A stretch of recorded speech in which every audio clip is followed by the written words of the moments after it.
नमस्कार. बाजार गप्पांच्या या भागामध्ये आपल्या सगळ्यांचं मनापासून स्वागत. आपल्या बाजार गप्पांचा आजचा विषय येणाऱ्या काळातली गुंतवणूक क्षेत्र. येणाऱ्या काळातली गुंतवणूक क्षेत्र असा मोठा शब्द घ्यायचं कारण म्हणजे आपल्या असं लक्षात आलं असेल की गेले 20-25 दिवस जे अमेरिका इस्रायल विरुद्ध इराण अशी जी गंमत जम्मत सुरू आहे, गंमत जम्मत म्हणायचं म्हणजे इतक्या गंभीर विषयाकडे अमेरिकेसारखा महत्वाच्या राष्ट्राचा राष्ट्राध्यक्ष पुढचे 100 दिवस आम्ही काहीही हल्ले करणार नाही अशी चर्चा झाली असं विधान करतो आणि ते विधान हवेत विरत नाही. त्याच्या आतच ताबडतोबीनं इराणचे राष्ट्राध्यक्ष अशी कुठचीही बोलणी झाली नाही तसं विधान करतो. आणि इराणचं असं विधान करणारा राष्ट्राध्यक्षानं काही दिवसांपूर्वीच आतले सूत्र हातात घेतलेली असतात. इस्रायल या बाबतीत युद्धात प्रत्यक्ष सहभागी असूनही काहीही बोलत नाही आणि त्याच दिवशी भारतासारख्या भूराजकीय दृष्ट्या आणि जागतिक अर्थकारणाच्या पटलावरती चौथ्या क्रमांकाची किंवा चौथ्या आकाराची असलेली अर्थव्यवस्था त्याचे प्रमुख संसदेमध्ये निवेदन करतात. हे नेमकं हे युद्ध कोणत्या परिस्थितीमध्ये चालतं असं म्हटलं जातं. युद्ध आणि शस्त्र याचं वावडं गुंतवणूक क्षेत्राला कधीच नव्हतं, कारण युद्ध आणि शस्त्र ही नेहमीच दुसऱ्यावरती लादलेली असतात. ती आपल्या आपल्या मर्जीनं कधीच येत नसतात. म्हणजे लादणाराही लादत असतो, स्वीकारणाऱ्यालाही स्वीकारावी लागतात. यात ना त्या शस्त्राचं मन असतं ना त्या युद्धाचं मन असतं. मन भलत्याच असतं आणि मशीन दुसऱ्याच असतं.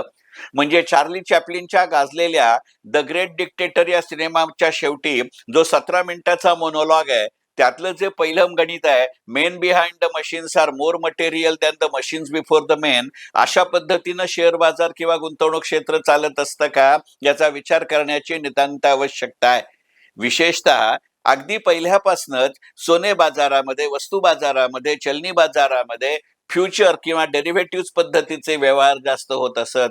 अलीकडच्या काळात आपल्या देशात सुद्धा आता इक्विटी मार्केट मधल्या डेरिव्हेटिव्ह, एफ&ओ अशा पद्धतीचं ट्रिगर ट्रेड पद्धतीचं व्यवहार हे मोठ्या प्रमाणावरती होतात आणि मुळातच मोठ्या पद्धतीनं अशा व्यवहार होत असलेल्या डेरिव्हेटिव्ह स्वरूपाच्या बाजाराला आज काय होणार, याच्यापेक्षा उद्या काय होणार याची चिंता जास्त असते किंवा तो निकष महत्वाचा असतो.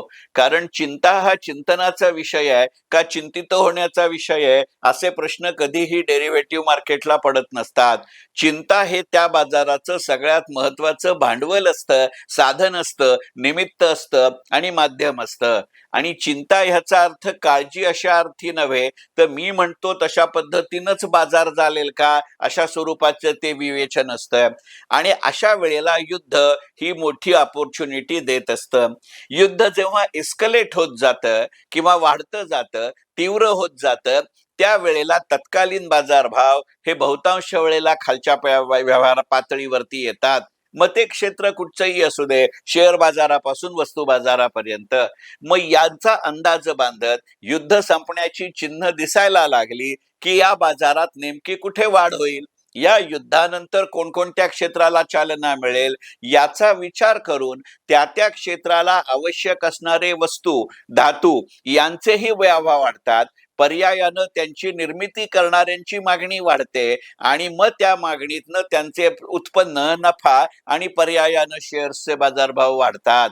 अगदी बरोबर अशाच स्वरूपाची गणित गेल्या काही दिवसांमध्ये आपल्याला जगाच्या सर्व गुंतवणूक क्षेत्रामध्ये दिसतात का याचा विचार केला पाहिजे. आणि हे बाजार आपल्या हाताबाहेर जाऊ नयेत म्हणून विविध राष्ट्रप्रमुख विविध वेळेला विविध विधानं करत राहतात का असाही विचार करण्याची आवश्यकता आहे. कारण एकंदरीतच युद्धाचा परिणाम हा नेहमीच महागाई आणि व्याजदराशी निगडीत असतो आणि त्या महागाई आणि व्याजदराशी फिक्स्ड इन्कम सिक्युरिटीजची गणित अवलंबून असतात. या फिक्स्ड इन्कम सिक्युरिटीमध्ये पेन्शन फंड सारखी मंडळी दीर्घकाळासाठी गुंतवणूक करत असतात. त्यातनं जीसेक मार्केटला वेगळ्या पद्धतीची चालना मिळते. जीसेक मार्केटमध्ये बहुतांश वेळेला पार्किंग ऑफ फंड्स या दृष्टिकोनातनं बघितलं जातं. बाजारातल्या उलाढाली आणि बाजारभावातले बदल यातनं जीसेक मध्ये पार्क केलेला पैसा कोणत्या वेगानं, कोणत्या प्रमाणात, कोणत्या सातत्यात, कोणत्या भावानं रिलीज करत राहायचा याचे आडाखे बांधले जातात. आणि मग याच्यासाठी डेरिव्हेटिव्ह मार्केटचा फार मोठ्या प्रमाणावरती उपयोग केला जातो. म्हणजे दिसायला ते रोखीचे व्यवहार दिसले तरी त्याच्या पाठीमागे अनेकदा, अनेक वेळेला, अनेक प्रमाणात, अनेक स्तरांवरती अशा डेरिव्हेटिव्ह स्वरूपाच्या व्यवहारांची गणितं आणि समीकरणं असतात. आपल्या असं लक्षात येईल की ही सगळ्या महत्वाच्या घटना या कमोडिटी मार्केटमधल्या किंवा डेरिव्हेटिव्ह मार्केटमधल्या विविध देशातल्या मार्जिन ट्रिगर होण्याच्या मागे पुढे असतात.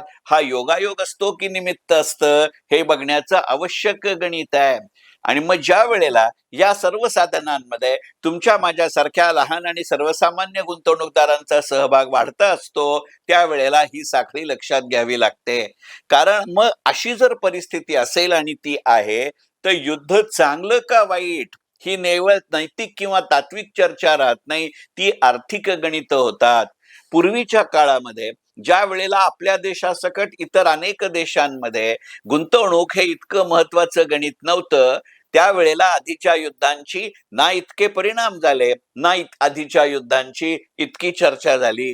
म्हणजे मी अनेकदा हल्ली गमतीनं असं म्हणतो की आत्ता अमेरिका इस्रायल विरुद्ध इराण या युद्धामुळे गेल्या 100-125 वर्षातल्या युद्धांची जितकी चर्चा झाली तितकी चर्चा कदाचित ती युद्ध प्रत्यक्षात झाली तेव्हा झाली नसती. कारण मग असे प्रेसिडेन्सेस शोधले जातात का याचा विचार करावा लागेल. असा उल्लेख निघालाच म्हणून गमतीनं सांगतो की बेंजामिन ग्रॅहम ज्यांना जागतिक गुंतवणूक क्षेत्राचं आद्य कुलगुरू असं म्हटलं जातं त्यांच्या लिखाणात आणि त्यांच्या गुंतवणूक पद्धतीमध्ये मात्र अशा पद्धतीच्या युद्धजन्य परिस्थितीचा विस्तृत आढावा आणि अभ्यास केलेला आढळतो. बेंजामिन ग्रॅहम ही व्यक्ती आणि बेंजामिन ग्रॅहम यांच्या गुंतवणूक पद्धती याच्याविषयी जर जास्त माहिती हवी असेल तर राजहंस प्रकाशनानं प्रकाशित केलेलं आणि सध्या 15वी आवृत्ती सुरू असलेलं माझं पुस्तक गुंतवणूक पंचायतन याच्यामधलं पहिलंच प्रकरण हे बेंजामिन ग्रॅहम यांच्या विषयी आहे. आत्ताच्या बाजारामध्ये लक्षात घेण्याजोगी एक गोष्ट अशी आहे की किती बाजार किंवा राज्यकर्ते सुद्धा या पद्धतीच्या व्यवहार करणाऱ्यांवर लक्ष ठेवून असतात हे लक्षात घेतलं पाहिजे. आपल्या असं लक्षात येईल की अशा पद्धतीचं कमोडिटी मार्केट, अशा पद्धतीचं बुलियन मार्केट, अशा पद्धतीचं फिक्स्ड इन्कम सिक्युरिटीचं मार्केट, अशा पद्धतीचं करन्सी मार्केट हे खरं सांगायचं म्हणजे जॉर्ज सोरोस यांचं कार्यक्षेत्र आहे. वय वर्ष 95-96 असलेली ही व्यक्ती एकंदरीतच जागतिक राजकारणातलं आणि जागतिक अर्थकारणातलं एक गमतीचं व्यक्तिमत्व. मला खरं म्हणजे वेगळा शब्द वापरायचा आहे पण समाज माध्यमात बोलताना सुद्धा सभ्यतेचे संकेत पाळायचे म्हणून मी ते विशेषण वापरत नाही. आणि असं असून सुद्धा सध्याच्या बाजारामध्ये निदान सकृत दर्शनी तरी जॉर्ज सोरोस गप्प आहेत हे लक्षात घेण्याजोग आहे. जॉर्ज सोरोस यांचा आत्ता अमेरिकेत सत्तारूढ असलेल्या राजकीय पक्षाला आणि राष्ट्राध्यक्षांना असलेला विरोध हे जगजाहीर आहे. आत्ताच्या निवडणुकांमध्ये किंवा आधीच्या निवडणुकांमध्ये सुद्धा जॉर्ज सोरोस यांनी ओतलेला अतोनात पैसा ही गणितं आपल्या लक्षात आहेत. जॉर्ज सोरोस यांच्या ओपन सोसायटी चळवळीच्या माध्यमातून त्यांनी जगभरातल्या अनेक देशांमध्ये राजकीय हेतून केलेली गणितं आणि कोणत्याही देशातली राजकीय अनिश्चितता हेच माझं सगळ्यात मोठं भांडवल असं अत्यंत मोकळेपणाने करणारा विधान जॉर्ज सोरोस आत्ता मात्र गप्प आहे हे लक्षात घेतलं पाहिजे. 95-96 वर्षाचं वय हे त्यांचं गणित नाही. काही वर्षापूर्वी काही नियमांमुळे त्यांनी स्वतःचा क्वांटम फंड ही संस्था बंद केली आणि ते आणि त्यांचे नातेवाईक यांच्या पुरेसे स्थिती संस्था चालवतात हे गणित जरी लक्षात असलं तरी ते या क्षेत्रात कार्यरत आहे हे लक्षात घेतलं पाहिजे. एकीकडे त्यांचं असं असलेलं मौन आणि त्यामुळे त्यांच्या क्रियेची होत नसलेली चर्चा, कारण हा मनुष्य संधी किती साधतो याचं अत्यंत उत्कृष्ट उदाहरण आहे. जॉर्ज सोरोस यांनी अनेक पुस्तकं लिहिली आहेत. त्यातलं प्रत्येक पुस्तक हे त्यांच्या कुठच्या ना कुठच्या तरी भाषणावरती अवलंबून आहे. ते भाषण प्रदर्शित झाल्या त्यांचं ते पुस्तक प्रकाशित होतं. त्या पुस्तकातनंही ते अतोनात पैसा मिळवतात. असं जेफ्री आर्चर सारखं गणित जॉर्ज सोरोसला सुद्धा साधलेलं आहे. असं असून सुद्धा तो या अत्यंत महत्वाच्या घटनेवरती जॉर्ज सोरोस हे सध्या अत्यंत मौन बाळगून आहेत हे फार मोठं सूचक आहे. आणि त्याच वेळेला जॉर्ज सोरोस हे जरी मौन बाळगून असले तरी समाज माध्यमात काही काळापुरेशी का होईना एखादी बातमी वावडीसारखी उठते आणि जॉर्ज सोरोस यांना नजरकैदेत होम अरेस्ट मध्ये ठेवलंय. जॉर्ज सोरोस यांचा चिरंजीव हे अमेरिका सोडून गेलेत, अशा पद्धतीच्या वावड्या बातम्या अफवा उठत असतात. अमेरिकी प्रशासन किंवा जॉर्ज सोरोस ना याची पुष्टी करतात ना हे विधान खोटं आहे असं म्हणतात. हे आणखीन गमतीचं असतं आणि यातनं डेरिव्हेटिव्ह मार्केटमध्ये ही घटना घडत राहतात. हे जरूर लक्षात घेण्याजोग आहे. एकंदरीतच आता या चर्चेचा सूर नूर कल बघू जाता हे युद्ध संपण्याच्या भूमिकेमध्ये आलंय अशी भूमिका घेता येणं केवळ अवघड आहे. परंतु आता ही सरावाची गोष्ट झाली. आता बाजाराच्या दृष्टीनं युद्ध याला काही किंमत द्यावी अशी परिस्थिती उरली आहे का, याचा मात्र विचार केला पाहिजे. म्हणजे जसं आपण मराठीमध्ये म्हणतो की मेलं कोंबडं आगीला भीत नाही, तसं आता जागतिक गुंतवणूक क्षेत्राची अमेरिका विरुद्ध इराण युद्धाची स्थिती झाली आहे का, हे गणित लक्षात घेतलं पाहिजे. कारण आज मितीला आधीच आता एकंदरीतच येणाऱ्या काळामध्ये बेसिक इंजिनिअरिंग आणि त्यानिमित्तानं भारतातल्या लार्सन टुब्रो सारख्या कंपनीला चांगले दिवस येतील का, सोन्याचे बाजारभाव कोणत्या ठिकाणी जातील, एकंदरीतच रुपी डॉलर पॅरिटी काय राहील.